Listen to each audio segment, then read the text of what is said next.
13 kabanata.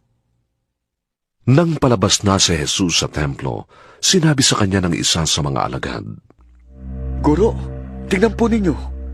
Kay lalaki ng mga gusali at kay gaganda ng mga batong ginamit dito. Sumagot si Jesus, Nakikita mo ba ang naglalakihang gusaling yan? Wala riyang matitirang magkapatong na bato. Ang lahat ay ikuguho. Habang nakaupo si Jesus sa bundok ng mga olibo, sa tapat ng templo, palihim siyang tinanong nina Pedro, Santiago, Juan at Andres. Kailan po ba mangyayari ang mga bagay na yun? At ano po ang palatandaan na malapit nang maganap yun? Sinabi sa kanila ni Jesus, Mag-ingat kayo upang huwag kayong malinlang ninuman. Maraming lilitaw at magpapanggap na sila ang Mesyas at ililigaw nila ang marami. Huwag kayong mababalisa kung makabalita kayo ng mga labanan at mga digmaan. Dapat mangyari ang mga yon, ngunit hindi pa yon ang wakas. Makikipagdigma ang mga bansa sa kapwa-bansa at ang mga kaharian sa kapwa-kaharian. Lilindol sa iba't ibang dako at magkakaroon ng taggutom. Ang mga ito'y pasimula pa lamang ng paghihirap na tulad ng nararanasan ng isang nanganganak. Mag-ingat kayo sapagkat kayo'y isasakdal sa mga hukuman at hahagupitin sa mga sinagoga.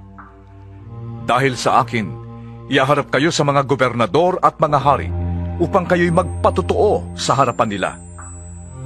Dapat munang maipangaral sa lahat ng bansa ang magandang balita bago dumating ang wakas. Kapag kayo'y dinakip na nila at iniharap sa paglilitis, huwag kayong mababahala tungkol sa sasabihin ninyo.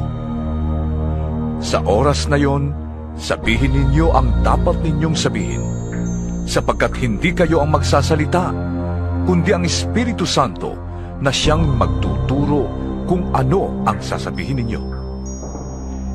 Ipapahamak ng kapatid ang kanyang kapatid upang ipapatay. Gayon din ang gagawin ng ama sa kanyang anak. Lalabanan ng mga anak ang kanilang mga magulang at ipapapatay. Kapupuotan kayo ng lahat dahil sa pagsunod ninyo sa akin. Ngunit ang manatiling tapat hanggang wakas ay maliligtas. Kapag nakita na ninyo sa dakong di dapat niyang kalagyan ang kasuklam-suklam na kalapastanganan, unawain ito ng bumabasa. Ang mga nasa Judea ay dapat nang tumakas papuntang kabundukan. Ang nasa bubungan ay huwag nang mag-abalang pumasok sa bahay upang kumuha ng anuman. At ang nasa bukid ay huwag nang umuwi pa upang kumuha ng balabal. Sa mga araw na yon, kawawa ang mga nagdadalang tao at ang mga nagpapasuso. Ipanalangin ninyong huwag mangyari ang mga ito sa panahon ng taglamig. Sapagkat sa panahong yon, ang mga tao'y magdaranas ng matinding paghihirap na hindi pa nararanasan mula ng likhain ng Diyos ang sanlibutan, at hindi na muling mararanasan pa kahit kailan. Kung hindi pa iikliin ng Panginoon ang panahong yon ay walang maliligtas. Ngunit alang-alang sa kanyang mga pinili, paiikliin niya yon. Kung may magsabi sa inyo, narito ang Mesyas, o kaya'y naroon siya, huwag kayong maniniwala, sapagkat may mga magpapanggap na Mesyas at may mga magpapanggap na propeta. Magpapakita sila ng mga tanda at mga himala upang iligaw, kung maaari, pati ang mga hinirang ng Diyos. Kaya't mag-ingat kayo. Bago pa mangyari, ay sinasabi ko na sa inyo ang lahat. Pagkatapos ng mga kapighatiang yon, magdidilim ang araw. Hindi magliliwanag ang buwan.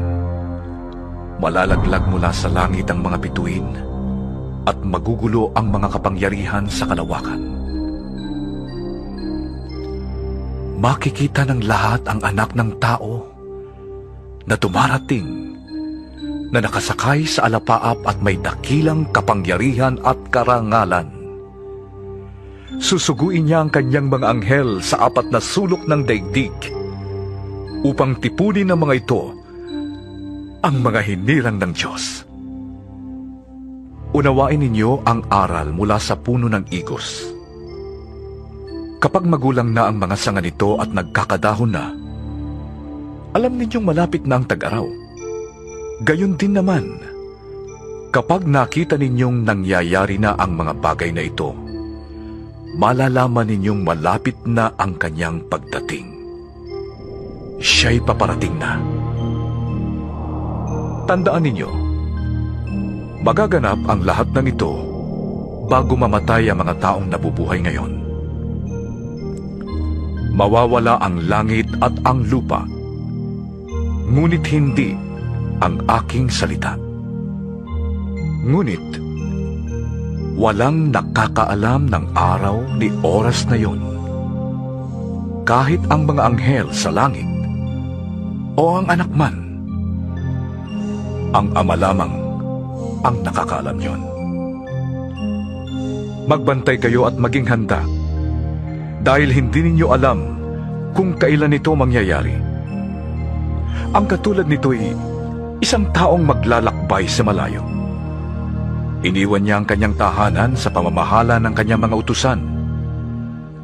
Binigyan niya ang bawat isa ng kanya-kanyang gawain at inutusan niya ang tanod na magbantay. Gayon din naman, magbantay kayong lagi, dahil hindi ninyo alam kung kailan darating ang Panginoon ng sambahayan. Maaring sa takip-silim, sa ating gabi, sa madaling araw, o kaya'y sa umaga. Baka siya'y biglang dumating at marat ng kayong natutulog. Ang sinasabi ko sa inyo'y sinasabi ko sa lahat. Maging handa kayo,